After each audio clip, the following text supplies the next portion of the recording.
Good morning, everyone. This is Deb Henton, the Executive Director of MASA. In the interest of time, we are going to start promptly. It's 10 a.m. Welcome. We are so glad you are here, and we are very grateful to Kim Gibbons and Wendy Stutkin and Bobbie Burnham, who have agreed to present information on the READ Act today, just for MASA members. And I want to thank Dave Christians and Taylor Ethan for joining and being our tech support. So just a little bit about how we're going to operate with the chat. I think we've all been in sessions where the chat can just be really active and sometimes be distracting. So today, please direct all your questions to me. And then when we get to the Q&A part, I will provide the questions to Kim and Wendy and Bobbie to answer. So again, just send your questions to Deb Henton in the chat, and we'll go through them when we have time at the end of the presentation. So with that, I'll turn it over to Kim. Thank you, Dr. Gibbons, for being here today. Yeah, thank you so much, Deb, and good morning, everybody. It's great to be here to talk with you a little bit about the READ Act. I know that there's a lot of attention focused right now, both within our state and other states are looking at what we're doing. And so we really wanted to come here today to really unpack with you the curriculum review process. I know that there's been a lot of questions about that. And so my colleague Wendy and I are going to really unpack that review process and just be very transparent about where we're at with the list and where we're headed in the future. So I have told some other groups that I've talked to that I started this new year with a feeling of both hope and trepidation. A lot of hope because our state made a real historical investment in literacy with all the components that are needed. The trepidation part was because after being in education 28 years, I'm all too familiar with what's often referred to as the reading wars. On the hopeful side, I've seen personally, professionally, firsthand, the positive outcomes that we can accomplish when we provide evidence-based instruction that's really tightly aligned with the research. But I've also been on the receiving end of the reading wars a few times over the years as well. And so it's a difficult process when we're in the midst of big changes like this. I also recognize that Minnesota has historically been a local control state and for the most part still is. And so I'm cognizant that in the last 6 months, a required list of assessments has come out. A required list of 3 professional learning programs has come out.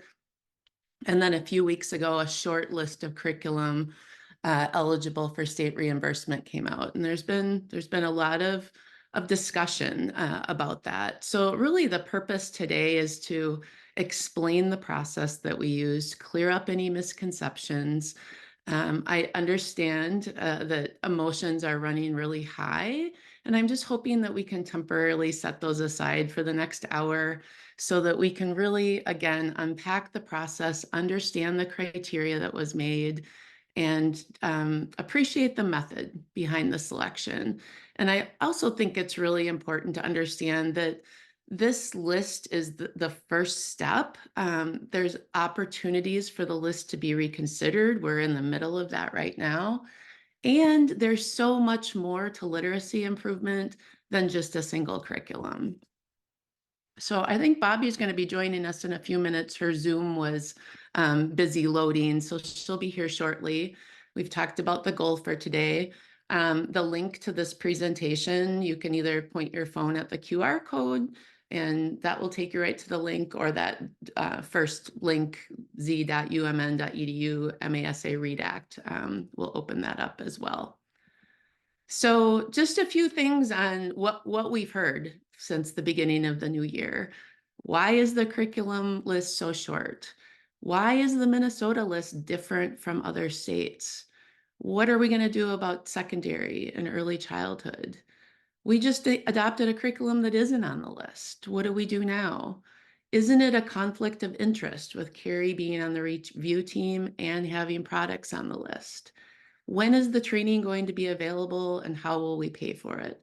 Those are all very good questions, and we're going to cover all of those as we make our way today. But if we start with the reason why we're here, with this historic investment in literacy. We know as a state that we currently have about 500,000 students that aren't proficient readers. That's enough kids to fill up US Bank Stadium 7.5 times. And if I beamed up every student's face and kept it on the screen for 5 seconds, we'd be here for 12 days. So we really are at a moment right now that we have to start to think about what we're going to do differently to change these outcomes. We are really proud of the fact, and we should be, that we have among the highest ACT scores in the country, but we also have the largest opportunity gap between Black students and white students. We rank close to last for graduation of students with disabilities and last among states for graduation rates of Black students. We have seen increases in recent years in graduation rates, which is good.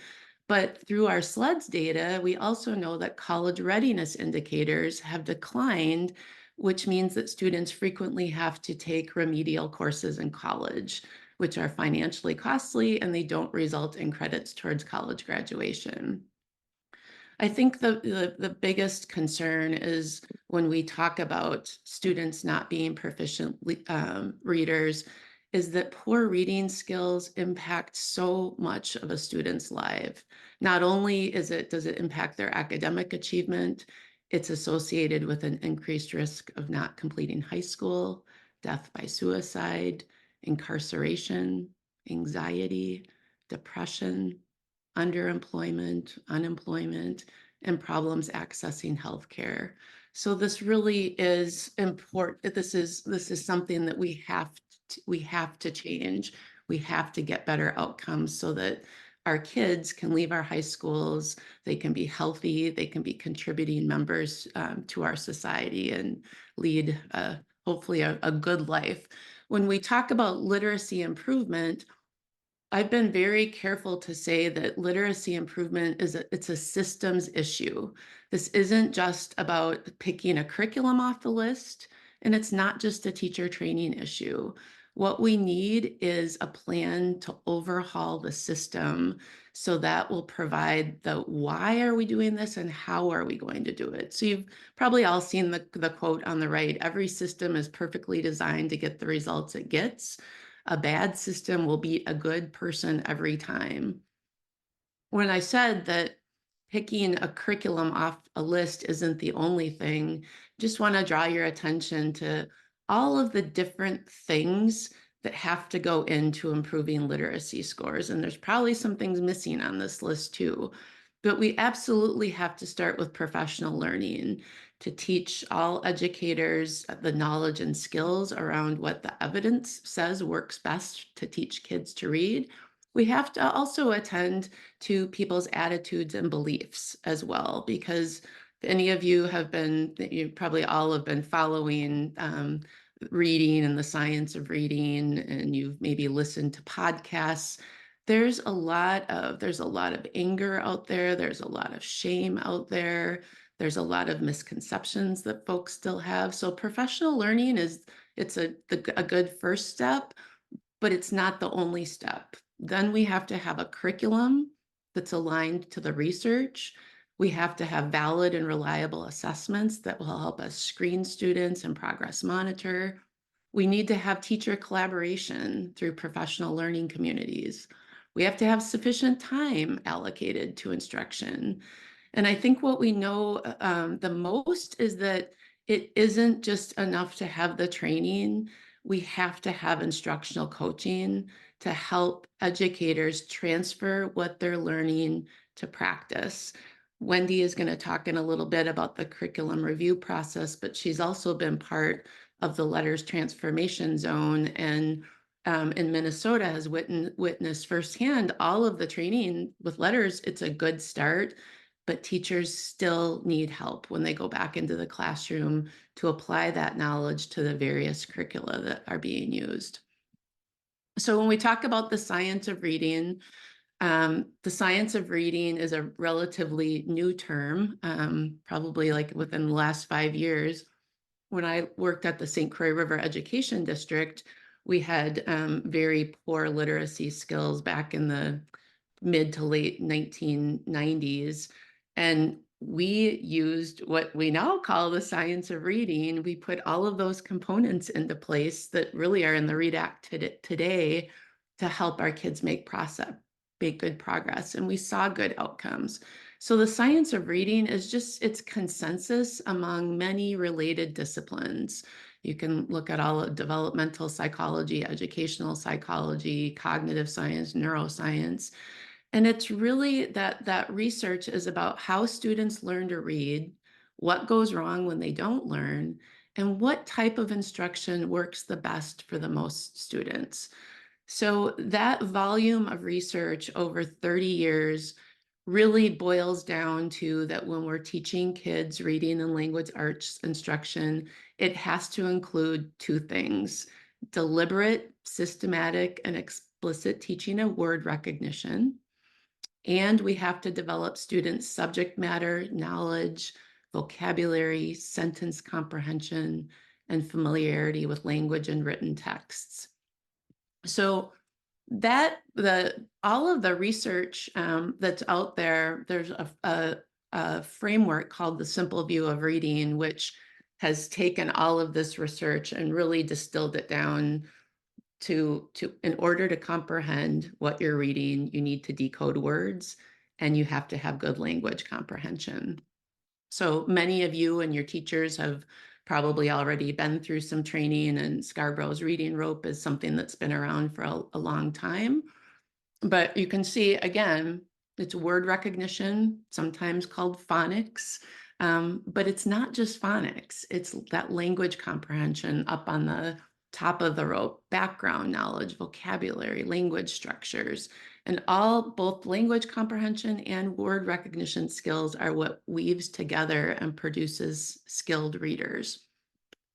So really quickly, what's been happening in our country around state literacy policy? There was a Education Week survey that came out about a year ago and really said that when you look across the states, there's 6 different bucket areas that states are attending to. So the first is teacher preparation, really focusing in on institutions of higher ed and teacher prep programs to make sure that students are getting this type of instruction in their college prep courses.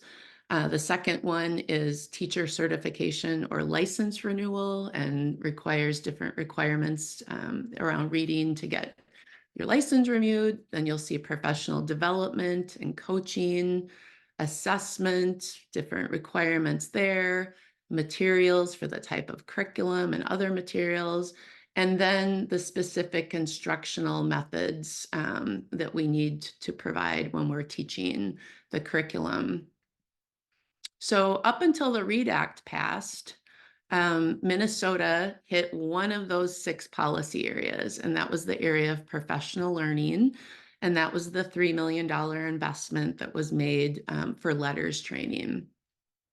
I would argue that I think the 6 things on the list are important, but I also think we need to attend to leaders and leadership around effective literacy instruction, and also a framework to align our practices, which is the MTSS framework. So when we look at the READ Act, there's 5 different components that we'll talk about today. The first one is assessment. And as I said, that list came out in July and requires universal screening for all students in kindergarten through 3rd grade using one of 2 assessments, DIBELS or FastBridge. The law also requires screening for dyslexia when students are below grade level in grades 4 through 8, and progress monitoring for students receiving interventions. What's important to understand is when we think about the assessments that are going to be administered in grades 4 and above, those are going to be our multilingual learners, our students receiving special ed services who don't demonstrate mastery of foundational skills, have to be screened by a tool approved by the Department of Education for characteristics of dyslexia. So what's really important is FastBridge and DIBELS qualify as a dyslexia screener. So it's not adding in more assessments on top of what we're already doing. The second category that we're going to spend the most time talking about today is evidence-based curriculum. And that the requirement was that MDE and CAREI partner to identify at least 5 curriculum that were very aligned with the research on phonemic awareness, phonics, vocabulary, reading fluency, reading comprehension. We also looked at assessment and fluency and writing that are all very important. So the list has come out, and I'm going to toss it to Wendy, but I first want to be very transparent because I've heard and been contacted about the criticism of CAREI having a product that ended up on the curriculum list. So we have, oops, what happened here? There we go. So we knew going into this that that could potentially be a problem with a conflict of interest. The university actually has an entire department that's all about conflict of interest and works with other departments on how to manage that.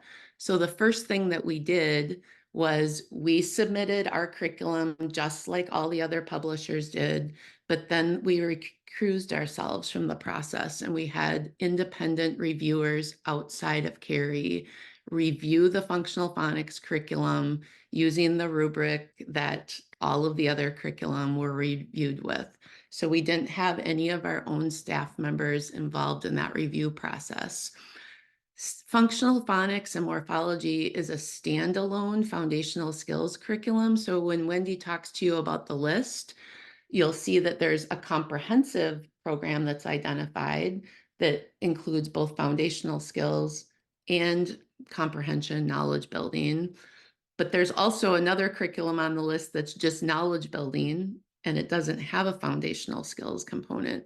So functional phonics, along with the 2 others on the list, are there to fill in and be that supplement for foundational skills. But what I want you to know is that CAREI is we're called a soft money research center. We don't get any state aid in. We get a small amount of money for the dean's office to cover an office manager and 5% of my salary. So the sales from functional phonics, along with other CAREI services and grants that we get, that's what keeps our doors open, and it pays for the staff that's needed to support the products and to provide support to districts who enter into contracts with us. So we don't have there's no royalties that staff are getting. The only aim is to, again, generate the money to maintain the product. And it's been around now for what, Wendy, like, is this 4th or 5th year? Yeah, since 2020. It was developed in 2019-20. So we've been piloting it with Minnesota districts and then collecting feedback about what works and what doesn't work. And we've been investing the resources from the sales of that to make it better. So another big question that keeps coming up in Minnesota is, why is the curriculum list so short? And why is the Minnesota list different from other states? It's a really good question. And in all honesty, it's a problem because states are using a variety of ways to determine the list. So some states will just rely on ed reports exclusively. And a lot of people have heard about ed reports, and they are looking specifically about standards and alignment to all of the different standards. But just meeting criteria on ed reports does not guarantee that the curriculum is actually aligned to the research in all of those different areas of phonemic awareness, phonics, vocabulary. Other states do more of a superficial review of the curriculum, and so they'll look at a curriculum and they'll look to see, does it have units on phonemic awareness? Does it have lessons on phonics, comprehension, vocabulary, writing, assessment? But they don't go in to look at how those skills are taught and whether or not there's any non-evidence-based practices that are included as well. So what we found, and what Wendy's about to tell you, the list ended up being pretty small because we found that many of the standard curriculums that are in use in Minnesota and around the country are actually operating under two theoretical frameworks. So they started as balanced literacy framework programs. And then as there's been more and more attention to structured literacy, they start to sprinkle it in. So they'll sprinkle in phonics, they'll sprinkle in phonemic awareness, all of the things that we're looking for, but they don't take away the non-evidence-based practices. So that results in one curriculum trying to operate under two theoretical frameworks that actually oppose each other, and makes it very confusing for students. So we developed our rubric to really align with those look-fors from the research that we want to see in the curriculum. And we also looked for the things that we don't want to see, those non-evidence-based practices. The bottom line is nothing on the list ended up being 100% aligned with what we want to see, but we did find that there are curricula that have a fair amount of alignment, 75, 80% of what we want to see, and very minimal, if any, red flags. So with that, I'm going to toss it over to Wendy, and she's going to walk you through the review process. Do you want me to just keep advancing the slides for you, Wendy? Sure, that'd be great. Thanks, Kim. All right, so I'm going to talk a little bit about the development of the Minnesota READ Act curriculum review rubric. Another question we get is, will CAREI develop the rubric? And so, of course, that's going to be aligned with their product. But this rubric actually started way back in October of 2022, prior to the READ Act. And it really came out of, there's the Region 10 Wisconsin, Minnesota Comprehensive Center. And CAREI and MDE are in partnership. And that center really provides technical assistance to states around MTSS. And as part of that collaborative partnership, they identified that we were getting a lot of questions. The MDE was getting a lot of questions. We were getting a lot of questions at CAREI. And I think you all were probably asking these questions is, what is the curriculum that is aligned with the science of reading? We're in our curriculum adoption year, and we want to know, what curriculum should we adopt? And I was getting at least a dozen emails every week. The Department of Education was getting probably, 4 times that many. And so the Comp Center decided, like, as part of that technical assistance and supporting districts around MTSS would be, they recognized there was a tier 1 problem around literacy, but what curriculum should they adopt? And so a rubric, as part of a deliverable, was tasked with MDE and CAREI to develop a rubric that would be aligned with the science of reading. So that's really where the rubric developed from. So I have a timeline here. I know it's really tiny, but I'm just going to briefly walk through the history of that rubric. So like I said, way over on the left, you'll see in October of 2022, Region 10 Comp Center said, develop a rubric aligned with the Minnesota MTSS in science of reading. So we could be able to help districts determine what would be an evidence-based curriculum. In November of 2022, so that next yellow bar, MDE and CAREI team formed. There were multiple MDE divisions that partnered with CAREI. So we had a wide variety of people from MDE as well as our CAREI staff. We started in December 2022 then of developing that version 1 rubric. And there were 12 districts participating in the MTSS Comp Center work. They were cohorts, and they expressed interest in piloting with the rubric. So in February, we sent a survey out then to say, okay, if you're gonna be part of this pilot, these are the things that you would have to commit to. And it was a pretty intense commitment. From February and March, there were 6 3-hour sessions of professional development, and then collaboration on how to utilize the rubric. So we took that rubric, we took some samples from curriculum, we provided some professional development on here's what vocabulary instruction looks like, the evidence-based look-fors, and then using the rubric, here's how we would rate that curriculum using the rubric. So we did that with for 6 sessions, and then we took feedback because we could see what were things that were tripping districts up when they were trying to use the rubric. What did we need to be more clear on?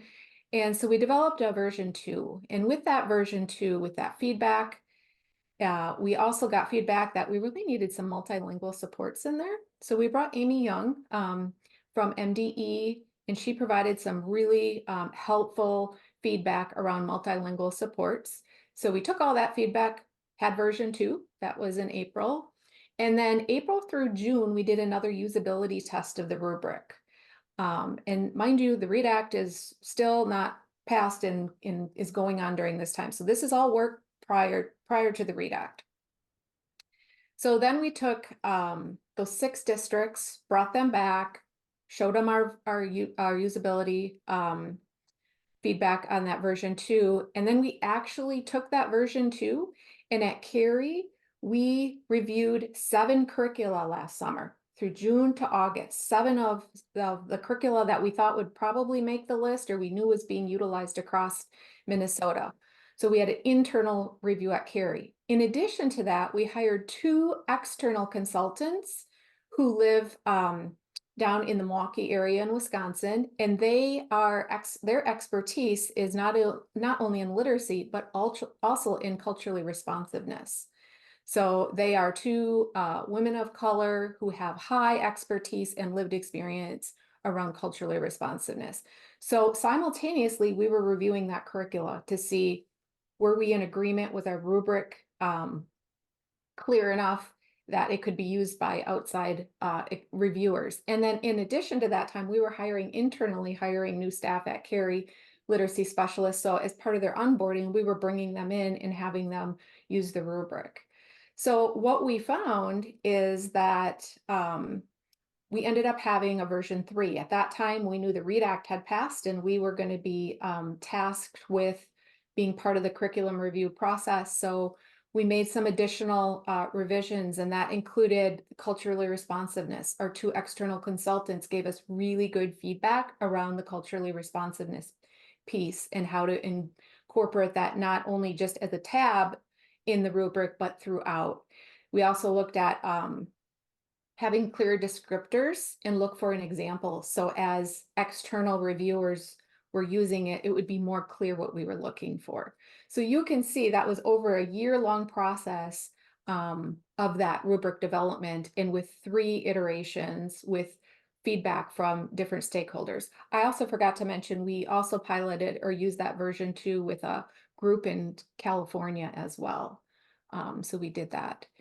So if we look at the rubric, that version 3 ended up with 8 domains: global, phonemic awareness, phonics and morphology, fluency, comprehension, vocabulary, writing, and culturally responsiveness. One thing I want to point out is global isn't like a summary. Okay, global is its separate tab in that we're looking across around usability, student engagement, multilingual supports, and things like that. So just keep that in mind, that global doesn't mean a summary. So don't just look at the global tab and think that's the summary. That's not the case in our case. Like Kim said earlier, we have look-fors that are evidence-based practices that we want to see, and we look for those at each grade level. But we're not just looking to see if they have evidence-based practices, we're also looking to see, are there red flags or non-evidence-based practices that we don't want to see? Because like Kim said, you can have, a curriculum can have all the look-fors, but they can also have a bunch of non-evidence-based practices in there, which then cancels out and causes confusion. So that's how our rubric was set up. If you look, this is just a snapshot of the rubric. You can see we have by grade level, that far left column, we have descriptors, and then we have look-fors and examples. So we have an overall descriptor, and then there's specific look-fors. Those are like the A, B, C, D, and then examples. It's not an exhaustive list, but it's just giving some examples of what we would be looking for to help raters with their internal consistency as we rate. So again, with that version 3, we had clear descriptors, we had detailed look-fors and examples, and then we had culturally responsive domain to include representation tables of characters, authors, illustrators. That was something that the external consultants suggested. And then we went with cultural and linguistic responsive principles embedded throughout the domains. We didn't want it just to be an add-on. So if you look at the bottom of that snapshot of the rubric, you can see that the tabs there for global, culturally responsiveness, assessment, phonemic awareness, phonics, and then it continues. But it was just really important. CAREI and MDE are committed to culturally responsive education. And so we chose to have both a tab and incorporate principles throughout. So that's what we get the question is, what is cultural and linguistic responsiveness? So that's here. Again, we had the first indicator that were woven throughout the rubric. And then second, we had a tab ensuring materials are reflective of diverse populations. And then this just says, I got this question a couple times too, since we've been presenting, like, what are indicators that support cultural and linguistic responsiveness? If you just go back one, Kim. Sorry. That's okay. Oh, Go okay. in one more. Oh, I don't know. Okay. That one right there. Thank you. So these are some indicators that support culturally and linguistic responsiveness. And I won't read through them all now, but that's what we're talking about. So now we'll get into the curriculum review process. And with that, if you go back one slide, that curriculum, there you go. I'd just like to do a shout out. Julia Payton, who currently serves as the Assistant Director of Literacy at CAREI, was the project director of the curriculum review process and findings. And throughout her career, Julia has held various roles in teaching, training, research development, evaluation, sales, leadership, and organizations such as the Washington Research Institute, University of Oregon, Dynamic Measurement Group, Voyager Sopris, NCTQ, Pearson, and Lexia. So her focus in the education and in publishing sector for the past 17 years has really been on applying research to practice in education in a sustainable and impactful manner. So I just want to acknowledge all the work that Julia and her team did in this review process to ensure that it was completed with integrity and really grounded in evidence-based literacy practices and aligned to the research. So there was a submission process. All curriculum submissions received by October 16th at 4 p.m. were included in the review process. At minimum, publishers were required to provide the following resources along with a completed rubric for review. So they were given our rubric and they were asked to provide evidence.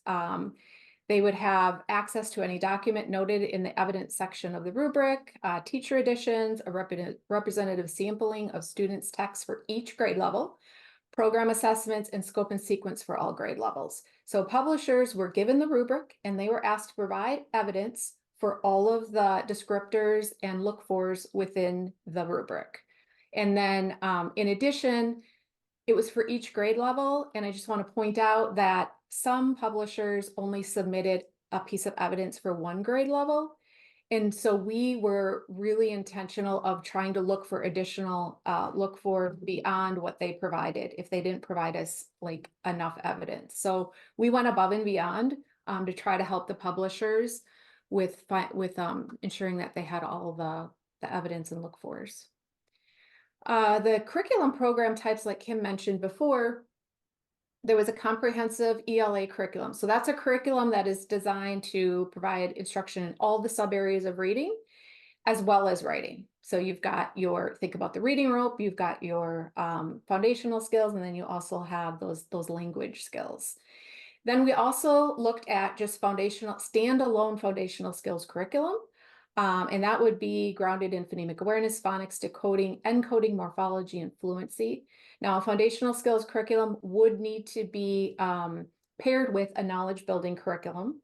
And then we also looked at language comprehension and knowledge building curriculum. So that's a curriculum that is designed to provide instruction in that language, vocabulary comprehension and writing. And that program would need to be paired with a foundational skills program. So probably most of you are familiar with the big box curriculum. A lot of those are considered comprehensive. So then we had the curriculum that we reviewed. There was 42 curriculum that was submitted, but 14 of those programs withdrew from step one. Either they didn't meet the criteria, they were like an intervention, or they weren't a core program. So these are the curriculum that were reviewed. You can see on the left-hand side, There's the comprehensive or knowledge building curricula. And then on the right-hand side, those are all the foundational skills curriculum that were reviewed. So for the sake of time, I'm not going to read through all of those, but they are there for your reference. There was a team of reviewers. There were 32 individual reviewers that demonstrated expertise in the area of literacy and confirmed they had no conflicts of interest. No reviewer was assigned to a program which they had either coached for or had any affiliation. And all reviewers attended an overview meeting and had an opportunity to review the rubric. And then there was daily stand-up meetings for support of those reviewers. And you can see there was a wide variety of reviewers. 18% or 6 of them were from the regional centers of excellence. 4 of them were core consultants and trainers. And 2 of them were core and letters facilitators and trainers. 6 of them, 18%, were from the Minnesota Department of Education. And then we had a couple external consultants, and then we had CAREI staff. So, and they were paired up. So like a CAREI staff would be paired up with an MDE person and so forth. So those were our reviewers. There was a lot of time in this process. Around 11,000 hours of work was done in a very short period of time. I think it was like, we had like 6 weeks or something. So it was a lot of work around the process. So again, this just shows an example of the scoring process. So either it's a 0 if it wasn't observed, or a 1 if it was. And at minimum, 1 piece of evidence was needed per grade level per look for. The next slide just again shows scoring domains of how it was scored. So you can see if it got a 1, that means it was evidence for, and if there was a 0, there was no evidence. So the big picture really is for each curricula, we captured the percentage of look-fors for evidence-based practices aligned with the science of reading, and we also captured red flags, which are practices not aligned with the science of reading. Then what we did is we examined the information using 2 different criteria. One, we looked at above the median of all programs reviewed, and another was above the average of all programs reviewed. So if we move to the next slide, I like to call this the Christmas chart, and it was around Christmas that we were doing a lot with this chart. And this really just shows for the comprehensive knowledge building percentages above the median, as well as you can see at the bottom the averages. So that blue line across the very bottom of that chart, that's the average across all of the curricula. And then the yellow line at the bottom, that's the median. And then so scores above the median are shaded in green. Red flag percentages are shaded in that light red. And then the goal is for red flags to be 0. However, we looked for them to be below the median and ensure that if they were present, they were things that could be corrected or avoided if the program were adopted. Like Kim said, there is no perfect curriculum out there. Comprehension, though, was really difficult, as the median for red flags was at 50%, where in most other categories, the median was much lower. So we highlighted above 10% for comprehension red flags. So you can see the challenge we face really is visible. Programs were not measuring up to what we were looking for. And then if you move to the next slide, this would be the same chart, only thing for the foundational programs, so standalone foundational programs. And one thing to note is on that previous slide, the standalone program that's knowledge building only with wisdom made more sense to put on that chart than just have it be its own chart. So same chart here. Then if you move to the next slide, then what we did is we depicted the information using the following criteria. So we looked at some criterion referenced, and we said, okay, if a curriculum had 80 to 100% of the look-fors, we're going to say it meets. 60 to 79% of the look-fors partially meets. Below 60% of the look-fors does not meet. And then a red flags could cancel the domain because that's where we're talking about, like if it has meets for meets, but then it also has so many red flags, that's just going to cancel that out because that doesn't make any sense. And then we also looked above the median of all programs reviewed, meets and does not meet, and then red flags above the median.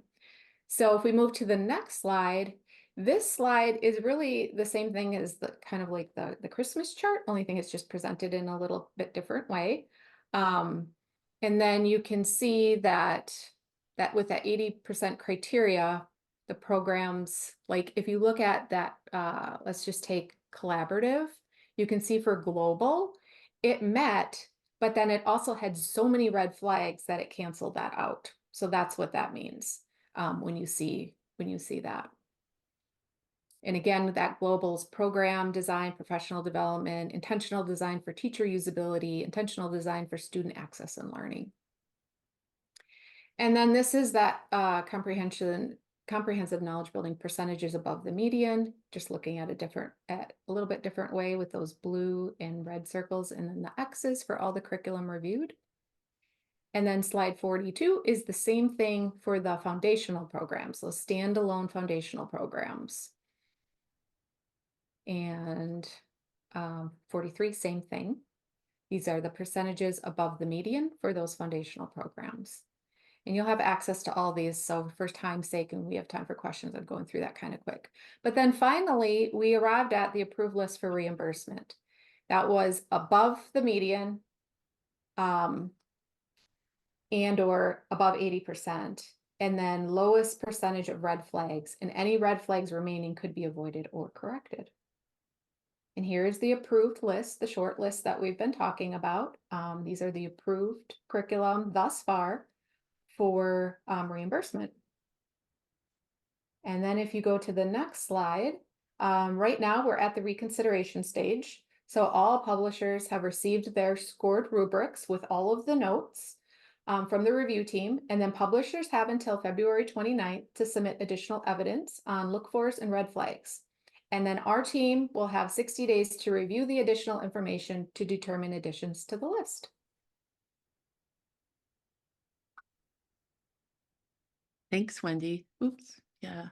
Yeah. And I'd just like to point out, just since the list has come out, a number of us are getting contacted from other states. Folks are watching us and are very impressed with the rigorous nature of our rubric. There's also Kareem Weaver, who's been getting a lot of attention. He's out in the Bay Area and is I'm forgetting, he's a part of the NAACP, but do you remember what his organization is? No, I'm blanking on it, but I'll come up with it. But they also had a very rigorous rubric and identified two of the same programs we did, the EL education and wit and wisdom. Okay. So I think we're getting over to the part about professional learning. I know Bobbie's on, so I'll flip it to her in just a second. The third, we were also required to come up with a list of 3 professional learning programs by August 15th. The 3 that were identified were letters, which has been the one that's primarily been used the most in Minnesota. CORE, which is a organization out of California. And then there was a third program called CAREI, which is developed by the University of Minnesota. So back to the conflict of interest, the reason that CAREI was included on the list is that Representative Edelson wrote it into the bill that they wanted to have the University of Minnesota develop something that was right out of our state. And it's the same issue with functional phonics. We have not used any REDAC dollars, no state, no federal revenue. We got the dean's office, gave us some development cost to get things started last summer. And it's the same thing. Any revenue that we get is just going to be used to offset the expenses in developing and delivering the development of the modules. We are also providing assurances that we are here in Minnesota. We're the flagship university. We're a land grant institution, and we are going to collect feedback and use that feedback to change things that based on the feedback that we're getting from users. Bobbie, I think I'm going to toss it over to you to talk about the phase 1 list and the phase 2 list. Okay, thanks, Kim. Yep. Thank you, Wendy. Good morning, everyone. So we've been getting quite a bit of questions and inquiries around how the professional development is going to roll out. And the information, again, as Kim noted at the beginning, is posted on our website. So I really want to encourage all of you to sign up for that listserv. So when something new is posted to the REDAC website, you are notified. I think a really important piece to the professional development phase 1 is that the training per statute is required to begin by July 1 of 2024. Districts must provide access beginning July 1 of 2024. I know there's been some questions around the timing and the timeline, so we really want to reiterate that everything's good to go. We are hopefully keeping both my fingers crossed, getting the 3 vendor contracts executed in the next week to 10 days. And I'll go into detail a little bit about those steps. But phase 1 is the group of educators that are required to be trained by July 1 of 2025. And this slide shows those educators who are included in phase 1. Now, it's important to note that districts who choose letters, we know that letters is going to take longer than 1 year. So extensions will be provided to those districts who have chosen letters to be their training vendor. Next slide. Phase 2 are our required staff. So all those educators who are responsible for reading instruction, they have till July 1 of 2027. And you can see who those phase 2 educators are on this slide. Next slide. We are in the process of vetting training options for our secondary, our 6 through 12 teachers. But for teachers in grades 4 through 12 who are responsible for providing reading instruction and or teaching the ELA standards are required to complete one of the 3 approved trainings. And those K-12 intervention teachers are part of phase 1. And then, as I mentioned, we are working on those 6 through 12 training options, and those will be hopefully available soon. Next slide. So last Thursday, superintendents were sent an email, and also included in the superintendent's email about they were given a link to a survey. MDE is asking superintendents to fill that survey out with the name and contact information of the district staff person who will oversee the REDAC training implementation. So once we get that information back from the district, that contact person will receive an email with rest of the registration process details in that email. We are offering a series of open office hours to address any questions on the professional development registration process. The first one of those being this afternoon at 3:30, and then every day this week. The last piece of our information we want to share with you today is about the ongoing support structure that CAREI and MDE will be working to provide through our regional literacy networks. So as stated in the REDAC, CAREI is also working with us to develop a coaching framework that will support the literacy leads and the literacy coaches in the regional literacy networks. So we will be providing more information around that coaching framework. We also want to note that we know there's been a lot of questions around certified training facilitators. Those certified training facilitators who are approved by MDE to offer local facilitation of the training by one of the 3 approved vendors will also participate and have ongoing coaching and mentoring through this framework that CAREI is developing and will be implemented through the regional literacy networks. So So, Bobbie, I'm just gonna interrupt here to say that we have a number of questions in the chat that we'd like to get to. We have 10 minutes left, just so you're cognizant of that. Thank you. I think this is the last slide. this is the last slide. We are good to go. Just to show you that post-redact, we've ticked off some more check marks in the different policy areas.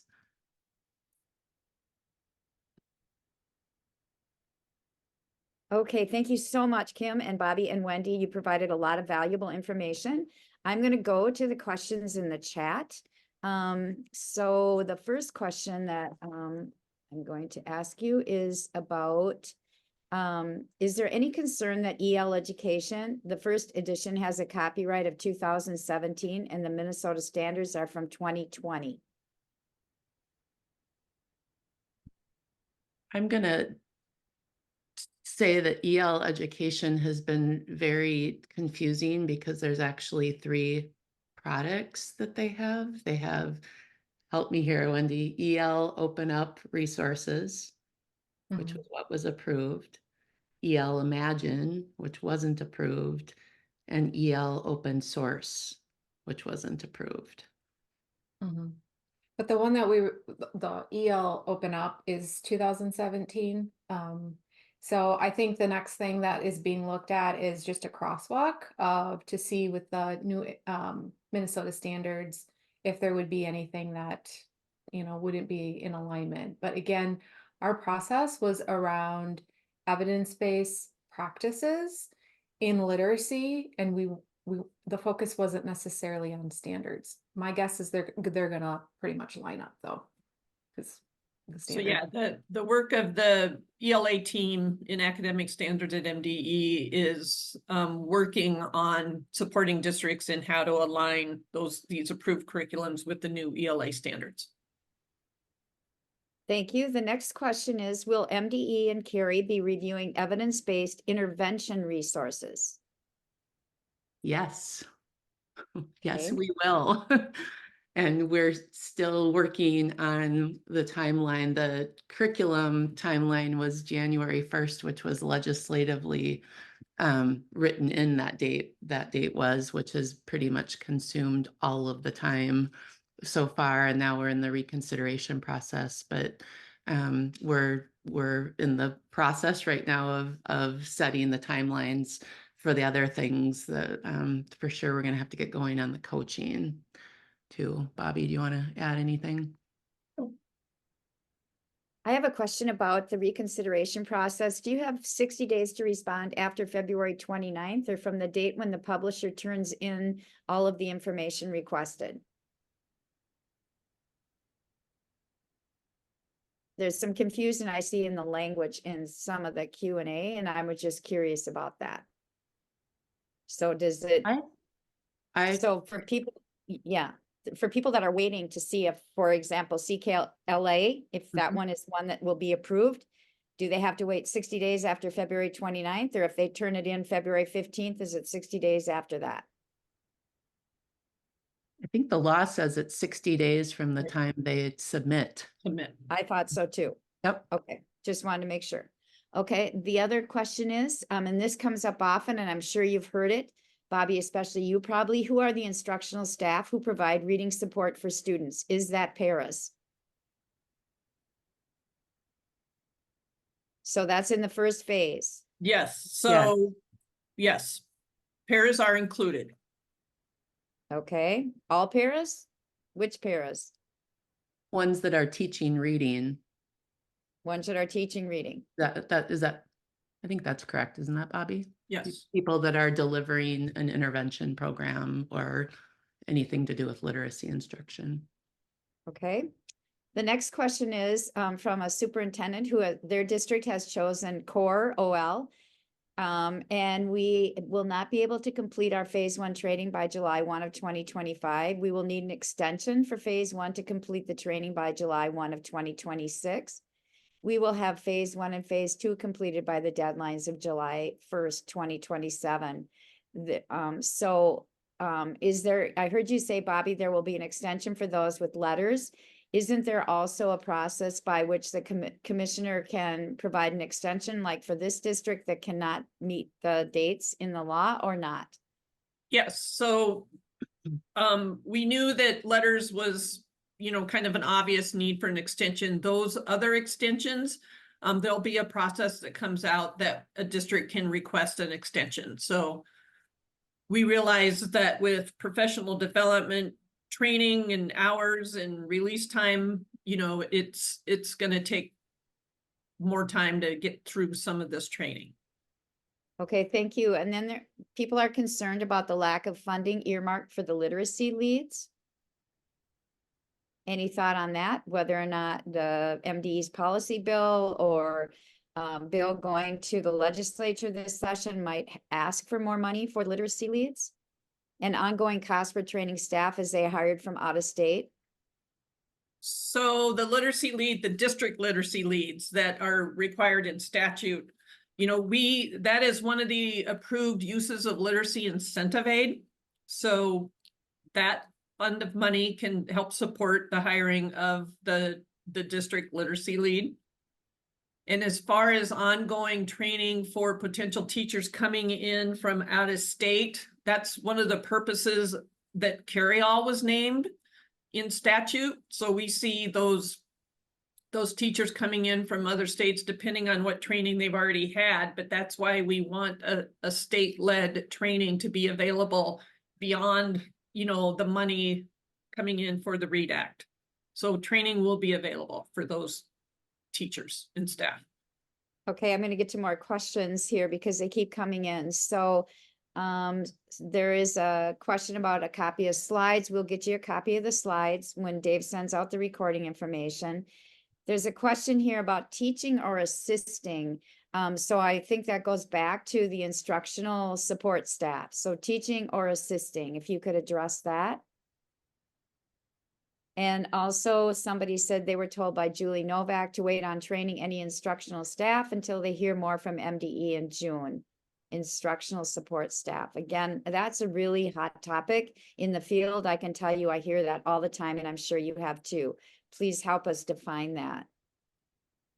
Well, then I'm going to go from the guidance that Julie has given, and we are further defining instructional support staff and what training is necessary for those. So look for more information coming out on that. Okay.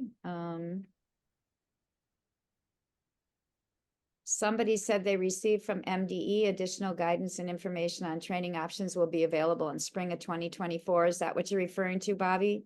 And then and it said districts may choose to delay registration of instructional support staff until information is released. Again, if that's something that has come from Julie, I would wait for that information, but I will clarify with Julie. I'm not totally up to speed on the guidance that has come out on instructional support staff. If you could clarify that and get it out in a superintendent's weekly bulletin, I know that would be really appreciated, Bobbie, because I get questions about that all the time. Another question, will the state consider amending the required number of hours of instruction since some districts are ready to reduce student instructional days and add staff development days? I can tell you that in order to meet timelines, a number of calendars are in development right now that show more professional development days and early release days for kids and late start for kids. So that's the question there is around calendar issues and providing the professional development. Do you think the state would amend the hours of instruction? I do not have the answer to that. That has not come up in conversations I have had. And so I would need to look into that. We've really left the planning and the implementation of the training up to be a local decision.